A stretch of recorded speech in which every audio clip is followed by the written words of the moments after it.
Assalamualaikum warahmatullahi wabarakatuh. Perkenalkan, nama saya Galonita Farezi. Di sini saya akan menjelaskan dan memberikan pandangan saya terhadap pelanggaran etika politik, yaitu politik uang. Politik uang adalah praktik memberikan uang atau barang atau jasa atau keuntungan tertentu kepada pemilih, penyelenggara pemilu, atau pihak lain untuk mempengaruhi pilihan politik, hasil pemilu, keputusan politik.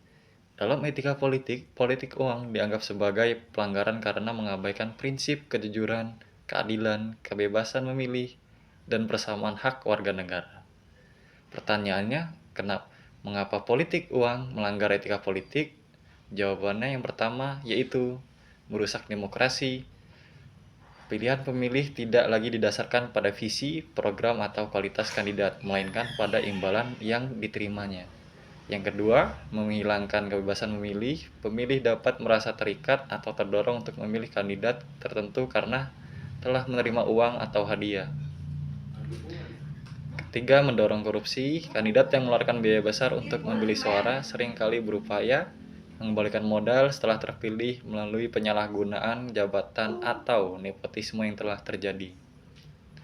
Keempat, menciptakan ketidakadilan. Kandidat yang memiliki sumber dana besar memperoleh keuntungan yang tidak adil dibandingkan kandidat yang mengandalkan gagasan dan program. Kelima, menurunkan kepercayaan publik. Masyarakat dapat kehilangan kepercayaannya terhadap proses demokrasi dan lembaga politik. Dan relevansi contoh yang pernah terjadi di Indonesia pada politik uang yaitu pada kasus Operasi tangkap tangan terkait pemilu 2019.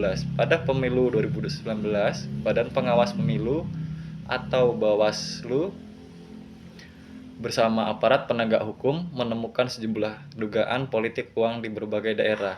Beberapa calon legislatif dan tim suksesnya diduga membagikan uang tunai maupun barang, bisa berupa sembako atau minyak dan lainnya, kepada pemilih untuk mempengaruhi pilihan mereka.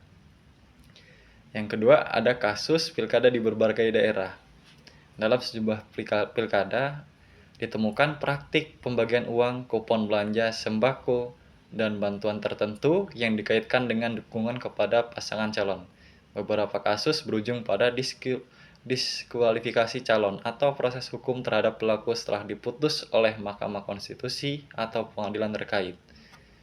Dampak dari politik uang ada beberapa hal, yaitu terpilihnya pemimpin yang tidak kompeten, meningkatnya korupsi dan penyalahgunaan kekuasaan, menurunnya kualitas pemerintahan, melemahnya partisipasi politik yang sehat, tanggungnya pembangunan demokrasi. Sekian dari saya ucapkan terima kasih dan saya mohon maaf bila ada kesalahan. Wassalamualaikum warahmatullahi wabarakatuh.